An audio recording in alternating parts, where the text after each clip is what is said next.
माबू बही मैं हो गया दीवाना ना। तोर फैशन माबू गोरी मैं हो गया दीवाना ना। चंदा का चेहरा रूप सजाए, चंदा का चेहरा रूप सजाए, दुनिया हो गई दीवाना ना। जाना जारेला पर हटूरा मोर पाछू पाछू झना, जाना जारेला पर हटूरा मोर पाछू पाछू झना।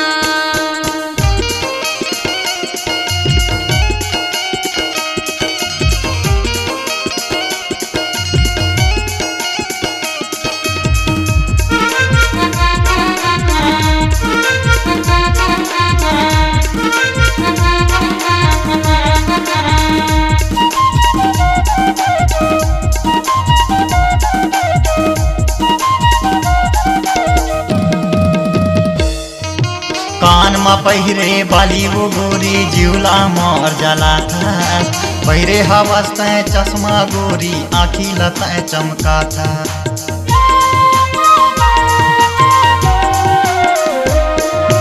कान में पहिरे बाली वो गोरी जिउला मर जाला था। पहिरे हवस तय चश्मा वो गोरी आँखी लता चमका था। एला देख के मोरे संगी जहूरिया, एला देख के मोरे संगी जहूरिया, हंस मुस्की मारे ना। तोरे फैशन माबू गोरी मैं हो गया दीवाना। तोरे फैशन माबू गोरी मैं हो गया दीवाना।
रूप के रानी वो गोरी दुनिया तोर दीवाना।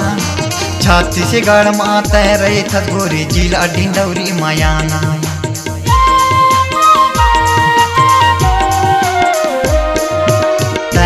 रूप के रानी वो गोरी दुनिया तोर दीवाना। छत्तीसगढ़ माता रही था गोरी जिला डिंडौरी मायाना।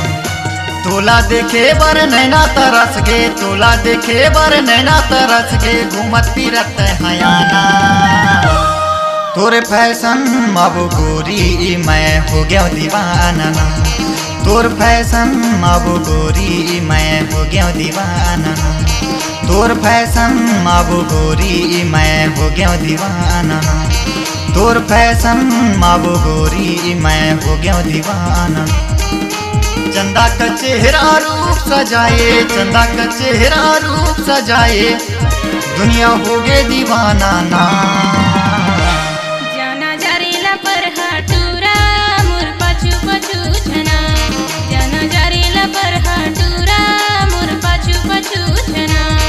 मैं हो गया दीवाना, मैं हो गया दीवाना, मैं हो गया दीवाना, मैं हो गया दीवाना, मैं हो गया दीवाना।